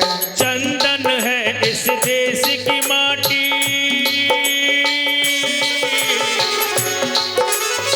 चंदन है इस देश की माटी, तपोभूमि हर ग्राम है, चंदन है इस देश की माटी, तपोभूमि हर ग्राम है, हर बाला हर देवी की प्रतिमा, बच्चा बच्चा राम है, बच्चा बच्चा राम है।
तरह से मेरे भारत का हमें गर्व करना चाहिए, हमारे देश के ऊपर हमें मर मिटने के लिए तैयार रहना चाहिए। अब महाराज सुखदेव बाबा ने कहा कि महाराज भरत ने 10,000 वर्ष तक इस भूमंडल पे राज भोगा। एक दिन विचार किया कि भैया बहुत कुछ भोग लिया, अब तो भजन करना चाहिए। अपने ज्येष्ठ पुत्र को राजगद्दी पे बिठाया और महाराज भरत अपना राजपाट त्याग करके सन्यास वर्ण धारण करके और महाराज चल देते हैं। पहुंच गए गंडिका नदी के तट पर, जहां पर महामुनि पुलस्त्य ऋषि की कुटिया बनी हुई है। उसी के समीप में ही विद्याधर नामक एक सुंदर सुशील निर्मल स्वच्छ एक कुंड है, जहां पर शालिग्राम भगवान सदा निवास करते हैं।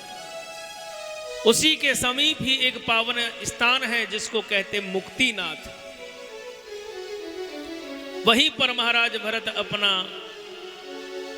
छोटा सा पर्ण भाग तैयार करते हैं। सुबह से शाम भगवान के भजन में लगे रहते हैं। शालिग्राम भगवान लाकर कुटिया पर रख लिए, नित्य उसकी सेवा करना, नित्य भगवान नाम का जाप करना। अब ही गोविंद की लीला अचरज भरी है। धीरे धीरे बड़ा आनंद से समय गुजर रहा था। महाराज संत जो होते हैं वो 24 घंटे में 3 घंटे ही विश्राम करते हैं। 24 घंटे में 3 घंटे विश्राम करते हैं, 21 घंटे तक भजन करते हैं। तो यही नियम महाराज भरत का है, 3 घड़ी के लिए विश्राम करना और बाकी निरंतर भगवान का ध्यान करना। एक दिन हुआ क्या, गंगा में स्नान हो रहे थे, बड़े आनंद से स्नान कर रहे थे, सूर्य भगवान को अर्घ चढ़ा रहे थे। अचानक नजर पड़ी एक हिरणी गंगा जल पी रही थी। अनायास उसके कानों में सिंह की दहाड़ने की आवाज आई। विधि का विधान देखो, वो मृगणी गर्भवती थी, उसके पेट में बालक पल रहा था। महाराज शेर की कानों में ध्वनि आई है, दहाड़ सुनाई दी है। उसने सोचा आज निश्चय ही मेरा काल है। अरे मैं मर जाऊं तो मुझे कोई फिक्र नहीं, पर मेरे पेट में जो बालक पल रहा है मैं तो इसकी रक्षा करूंगी। महाराज आव देखा ना ताव, और पूरा बल लगाकर जो है गंगा में छलांग लगा देती है। जैसे ही पूरे बल के साथ गंगा में छलांग लगाई है तो अचानक गर्भ से बालक निकल करके नदी में गिर जाता है। वह मृगनी दूसरे किनारे जाकर के राजा की ओर निहारते निहारते अपने प्राणों को त्याग देती है। अब राजा धर्म संकट में आ गया। वो बालक बहता हुआ नजर आ रहा है जिसने अभी दुनिया को नहीं देखा। उसकी मां की कोख से निकलकर आंखें खुलने वाली थी, वो नदी में गिर गया। अब राजा सोचने लगा, अगर आज मैं इस बालक की रक्षा नहीं करूंगा तो मैं अपना राजा धर्म भूल चुका हूं, और अगर प्राण की रक्षा नहीं कर सकता तो मेरा ये भजन करना भी बेकार है। महाराज राजा ने सब कुछ छोड़ा और गंगा जी में कूद जाते हैं। महाराज बड़े सहज में तैरते हुए उस मृगनी के बालक को किनारे ले आए, आग जलाकर उसके शरीर को तपाने लगे।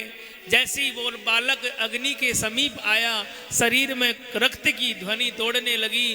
वह मृग का बालक कूदने लगा। जैसे ही बालक कूदने लगा, राजा को हिम्मत आ गई, चलो मैंने इसके प्राण बचाए, पर बच तो गया। अब महाराज राजा भरत उस बालक को लेकर अपनी कुटिया पर आ गए हैं। अब तो भजन भी करें और सारे दिन एक आंख वहीं रखी रहे, कहीं ये भाग ना जावे, कहीं कोई जानवर इसको पकड़ ना लेवे। और कभी कभी अगर वो बालक आश्रम से बाहर आ जाता तो महाराज भरत माला पानी छोड़ करके उस बालक की ओर भागते। अब महाराज समय गुजरा, स्थिति बदलने लगी। एक दिन स्वयं यमराज आते हैं, राजा से कहने लगे तैयार रह जाओ, लेने आया हूं। राजा कहने लगा भैया तुम लेने तो आ गए, पर मेरे बाद में इस बालक का क्या होगा, इस बालक का क्या होगा। यमराज कहने लगा ये चराचर जगत में यही तो एक समस्या है। मेरा घर, मेरे बच्चे, मेरी पत्नी, मेरा नाती, मेरा पोता, मेरा धन, मेरी जमीन, मेरा ये, मेरा वो, ये मेरा कभी खत्म नहीं हुआ। जब तू महल को त्याग करके यहाँ नदी के किनारे आकर कुटिया बनाकर रहता है, फिर भी इस मोह के जाल में हो राजन। अब इस मन को त्याग और भगवान की शरणागत हो जा। पर कहते भैया, राजा ने शरीर को त्यागते समय भी अपने आत्मा को उस मृग के बालक की ओर लगाए रखा। अंततः यमराज ने कहा कि हे राजन, अभी तो तुझे यमलोक नहीं ले जाए, अभी तो तुझे मृतलोक में और जीना पड़ेगा। अब महाराज होता क्या है, इधर भगवान की कृपा, राजा भरत की मृत्यु हुई। यमराज स्वयं भरत जी को लेकर यमपुरी पहुंचे। कुछ दिन बाद वही मृग अचानक शरीर को त्याग देता है। अब देखो विधि का विधान, इधर मृग शरीर को त्याग रहा है, इधर राजा ने उसी मृग की योनि में जन्म ले लिया। अब महाराज राजा भरत मृग योनि में आया। वही नदी का किनारा है, वही गंडका नदी है, महामुनि पुलिस की कुटिया है, वही विद्याधर कुंड है, वही मुक्तिनाथ है। अब महाराज भरत को अगला पिछला सब कुछ याद आ रहा है। भरत ने सोचा पहले गड़बड़ की तब जाके मैं पशु बना हूं, अब गड़बड़ नहीं करूंगा चाहे कुछ भी हो जाए। महाराज मौन रह करके, अन्न जल सबका त्याग करके एक दिन नदी के किनारे अपने मृग की योनि को भी त्याग देता है। जब मृग की योनि को त्यागा है तो एक बार मन गंदा होने पर यमराज ने कहा अभी तो भैया और कमी रह गई, जाओ हम तुम्हें फिर से मृतलोक भेजते हैं। राजा भरत इस बार एक ब्राह्मण कुल में आकर के जन्म ले लेते हैं। महाराज वह ब्राह्मण देवता अंगिरा गोत्र है। उस ब्राह्मण देवता के 2 पत्नी है, एक पत्नी के 9 पुत्र है और जो छोटी पत्नी है उसकी कोख से भरत महाराज ने जन्म लिया है। अब महाराज जब भरत जी महाराज ने जन्म लिया तो विधि का विधान देखो, ब्राह्मण देवता जब नामकरण करने चले हैं तो उस बालक का नाम भी भरत निकला, परंतु जन्म के साथ जड़ बना हुआ है, आंखों की पुतली हिलती नहीं है, बस एक ही नजर से देखता रहता है। ब्राह्मण देवता कहने लगा भैया ये तो जड़ है, इसलिए आज से इस बालक का नाम होगा जड़ भरत। बोलो जड़ भरत जी महाराज की जय हो। अब हे मेरे भाई बहनों, धीरे धीरे समय गुजरा, जड़ भरत जी बड़े होने लगे। इधर समय के साथ साथ माता पिता अपने देह को त्याग करके भगवान की श्री चरणों में चले जाते हैं। अब माता पिताओं का साया जब सिर से चला गया, अब तो घर में भैया बड़े भैया भाभी का राज चलने लगा। जब बड़ी भाभी और बड़े भैया का राज चलने लगा तो जड़ भरत जी महाराज हर समय मौन होके बैठे रहते थे, हट्टे कट्टे थे, अच्छा खाते थे, अच्छे रहते थे, पर बोलते नहीं थे। और अगर ने कुछ कहा तो कभी पलट के जवाब नहीं दिया। एक दिन भैया बोला अरे तुम यहाँ बैठे बैठे क्या करते हो, जाओ कुछ घर का कामकाज कर लिया करो। एक दिन खेतों पे भेज दिया। और महाराज खेतों पे काम करने कहा गए, पूरे खेतों में कमर कमर के गड्ढे खोद दिए। बड़े भैया ने कहा अरे कैसा मूर्ख है, काम करने भेजा तो गड्ढे कर दिए, गड्ढे रपेटने के लिए भेजा तो टापू बना दिए। महाराज उल्टे सुल्टे काम जड़ भरत जी करते हैं। तो बड़े भैया ने कहा तुम्हें कुछ करने की जरूरत नहीं है, तुम तो खेतों पर रहो, रखवाली करो, उसके बदले हम तुम्हें दोनों समय भोजन भेज देंगे। आहा, जड़ भरत जी को आनंद आ गया। अब तो माला हाथ में ले ली, भाई सुबह से शाम तक लगते रहते हरे राम हरे राम हरे राम हरे राम। रोटी आई तो खाली, नहीं आई तो कोई बात नहीं। अब महाराज जब से जड़ भरत जी खेतों पे रहने लगे, जो खेत में कभी फसल ढंग से नहीं हुआ करती थी वो खेत लहलाने लगे। वो पैदावार होने लगी जो जिंदगी में कभी उस ब्राह्मण देवता के घर में ऐसी पैदा नहीं हुई। एक दिन बड़ा भैया आया, आकर खेतों को देखे, चारों तरफ गांव में चर्चा का विषय बनाया कि पंडित जी महाराज के अच्छी फसल है, अब की बार बहुत अच्छा धान होगा। हे मेरे भाई बहनों, बड़े भैया ने कहा, अरे जड़ भरत देखो फसल तैयार है गई है, पकने रही है, 2-5 दिन की और बात है, फसल कट जाएगी। थोड़ा नेक रात में जगते रहना, आजकल जानवरों का धमैया ज्यादा हो रहा है। जड़ भरत जी ने गर्दन हिला दी, ठीक है भैया। अब महाराज होता क्या है, सुबह का समय था, पूरा धान पक के तैयार हो रहा था। जड़ भरत जी महाराज सूर्य भगवान की धूप में बैठकर माला जप रहे हैं। पक्षियों के झुंड आकाश से उड़ते हुए नजर आए। जड़ भरत जी महाराज सबको बोला, आ जाओ आ जाओ आ जाओ, भोजन कर लो भोजन कर लो भोजन कर लो। महाराज सारे पक्षियों को खेतों में बुलाया, उनको चुगाने लगे। और जब चुगाने लगे तो क्या कहने लगे, अरे राम जी की चिड़िया राम जी को खेत, खाल चिड़िया भर भर पेट। राम जी की चिड़िया राम जी को खेत, खाल चिड़िया भर भर पेट। बोलो राम जी की चिड़िया राम जी को खेत, खाल चिड़िया भर भर पेट। ओ राम जी की चिड़िया राम जी को खेत, राम जी की चिड़िया राम जी को खेत। ओ राम जी की चिड़िया राम जी को खेत, राम जी की चिड़िया राम जी को खेत। राम जी की चिड़िया राम जी को खेत, खाल चिड़िया भर भर पेट। बोलो राम जी की चिड़िया राम जी को खेत, खाल चिड़िया भर भर पेट। जय हो।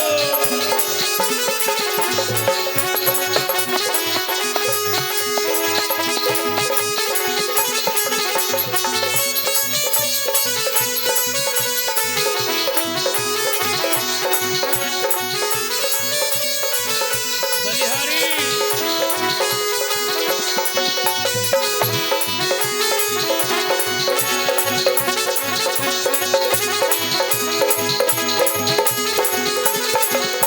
अरे झूठी ये माया झूठी कहानी, तेरी जिंदगानी।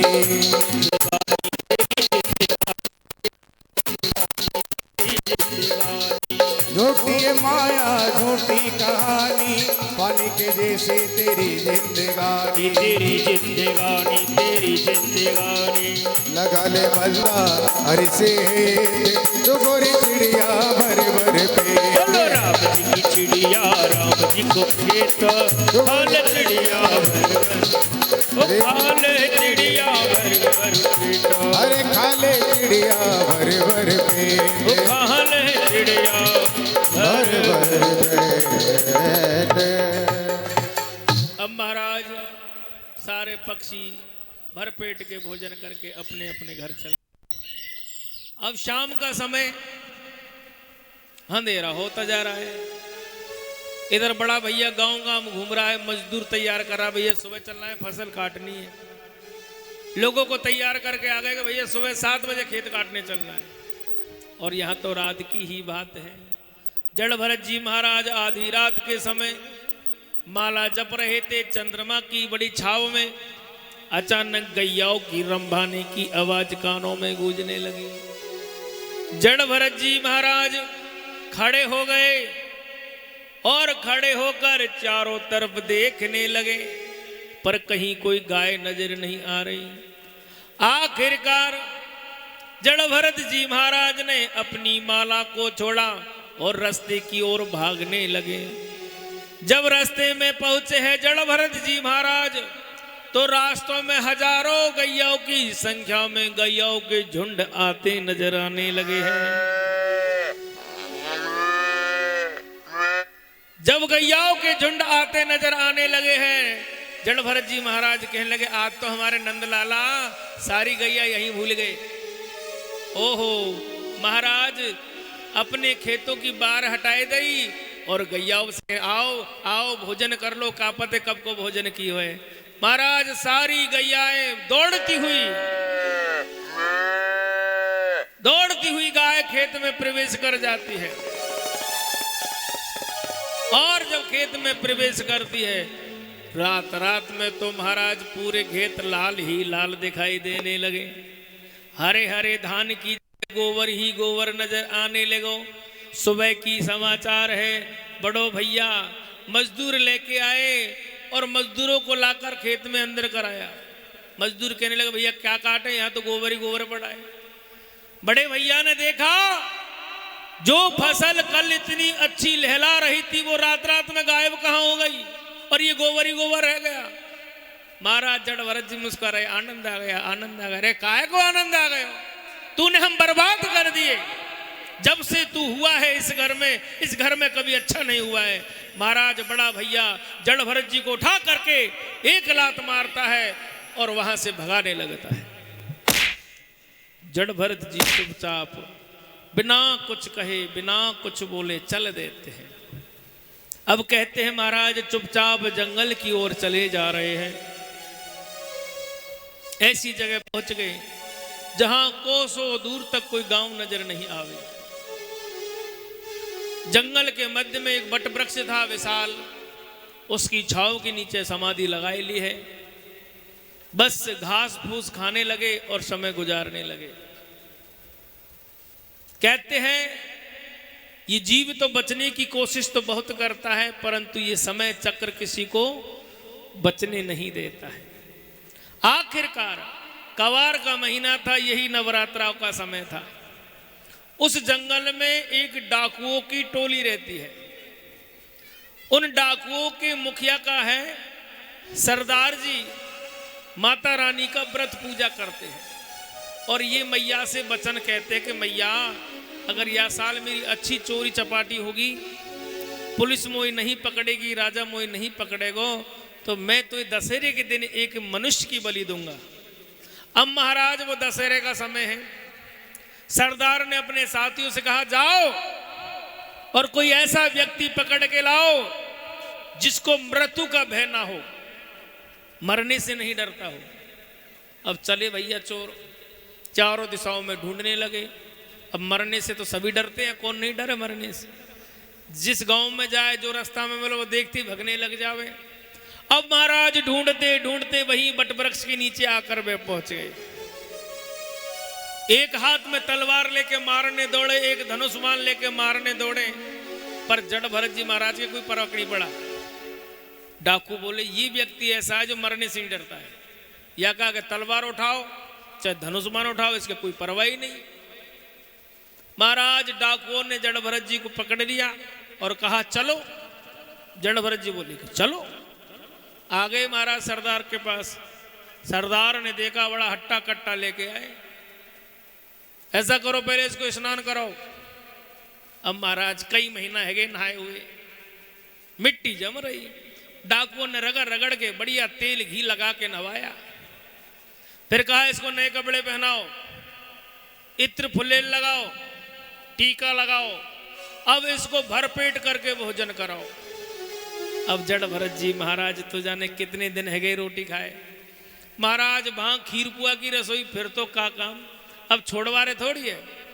जम के भोजन किया, क्या पता कल जाने मिले या ना मिले। महाराज पानी की एक बूंद नहीं पी, सूखी चुनाई गड्डारी। अब जड़ भरत जी महाराज बोले आनंद आ गए भैया, आप सबका बहुत जल्दी कल्याण हो, मैं यही प्रार्थना करता हूं भगवान से। सरदार ने कहा हो गया, हाँ महाराज हो गया, ले आओ। ले आए जड़ भरत जी को। माता जगत जननी के सामने भरत जी को बैठाया। सरदार ने कहा कोई अंतिम इच्छा है? जड़ भरत जी सोचने लगे अंतिम इच्छा क्या होती है, हमें तो पता ही नहीं। फिर सरदार ने कहा क्या कुछ मांगना है? जड़ भरत जी सोचने लगे हमने तो कभी किसी से कुछ मांगा ही नहीं। जड़ भरत जी ने कभी किसी से कुछ मांगा ही नहीं। फिर सरदार बोला क्या तुम्हें मरने का डर नहीं?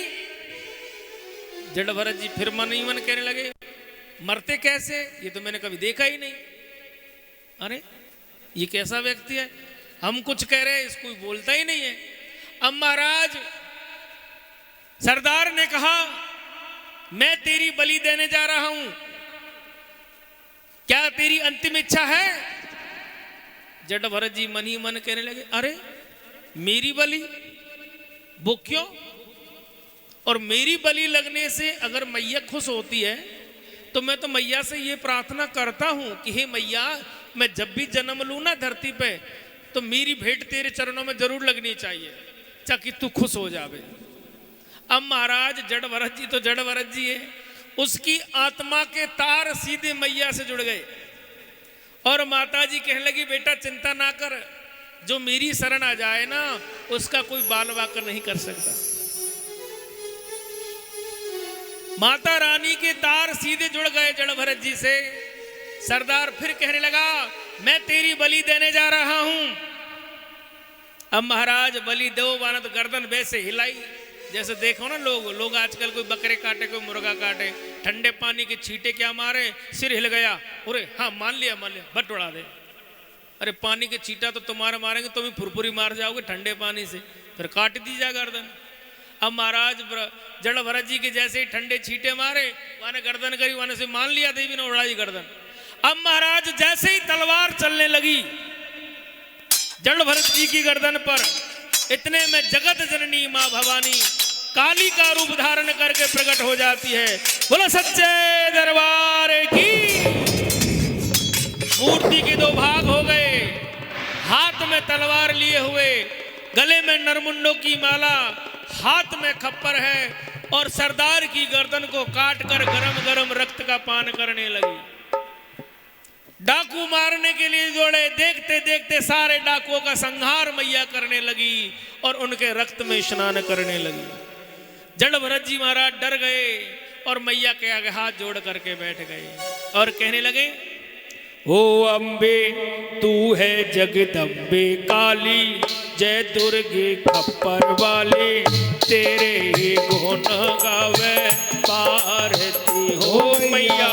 हम सब उतारे तेरी आरती हो मैया, हम सब उतारे तेरी आरती हो अम्बे तू है जगदम्बे काले, जय दुर्गे खप्पर वाले, तेरे गुण गावे पारती हो मैया।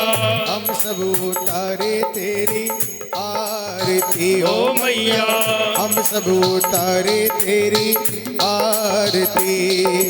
माता तेरे भक्त जनों पर भीड़ पड़ी है भारी माँ, माता तेरे भक्त जनों पे भीड़ पड़ी है भारी माँ। दानव दल पर टूट पड़ो माँ, करके सिंह सवारी माँ।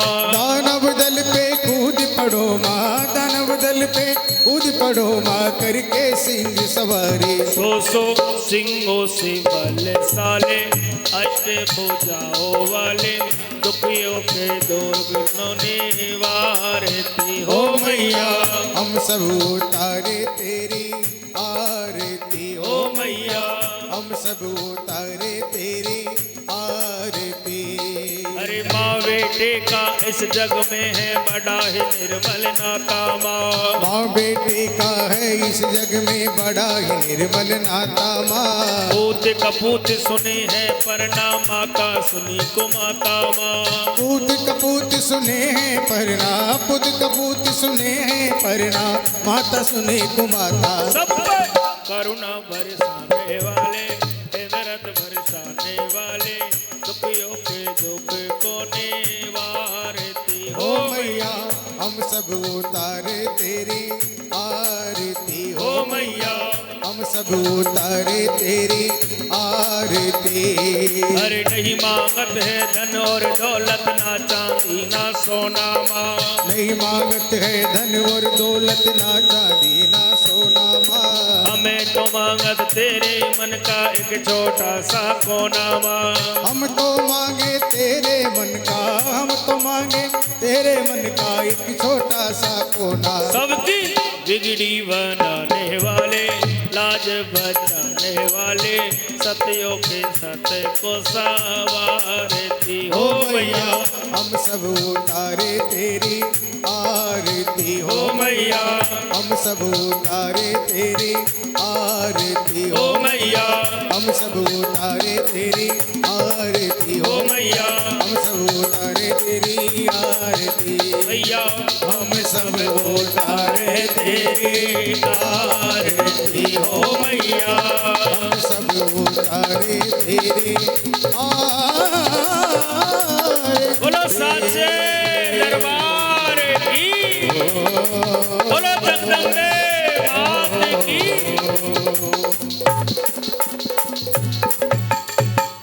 आज महाराज जड़ भरत जी साक्षात जगत जननी के दर्शन करते हैं।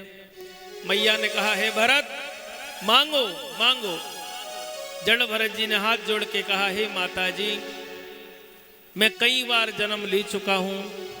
पहले राजा था, फिर मृग बन गया, इस समय में एक ब्राह्मण कुल में जन्म लिया है। मैया ऐसा आशीर्वाद दो मुझे कि मुझे इस जन्म मरण के बंधन से मुक्ति मिल जावे और मेरे भगवान श्री हरि के चरणों की सेवा मिल जावे। माता जगत जननी ने आशीर्वाद दिया। आशीर्वाद पा करके महाराज जड़ भरत जी वहां से मैया से विदा लेकर नदी के किनारे आकर के धूनी लगा लेते हैं।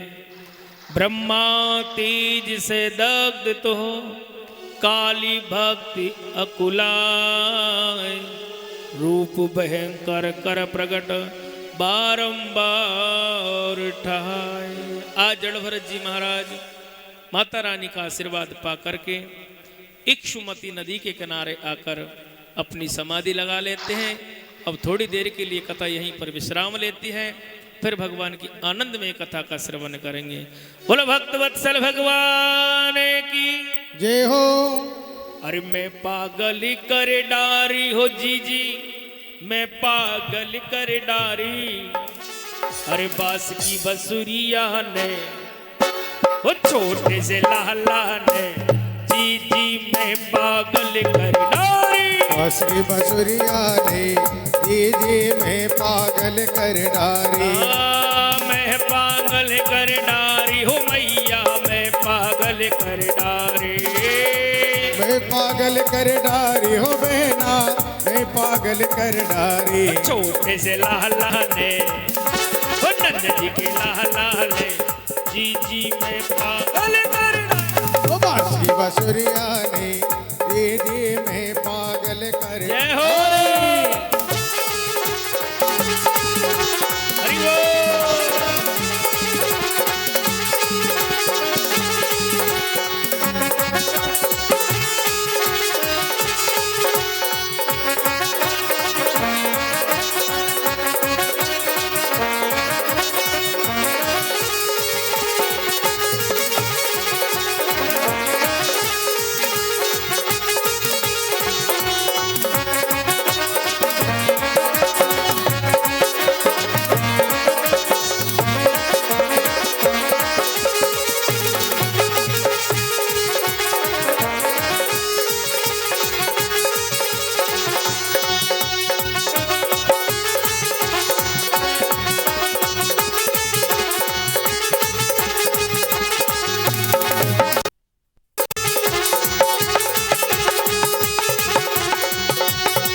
मैं पागल कर डारी हो दीदी, मैं पागल कर डारी।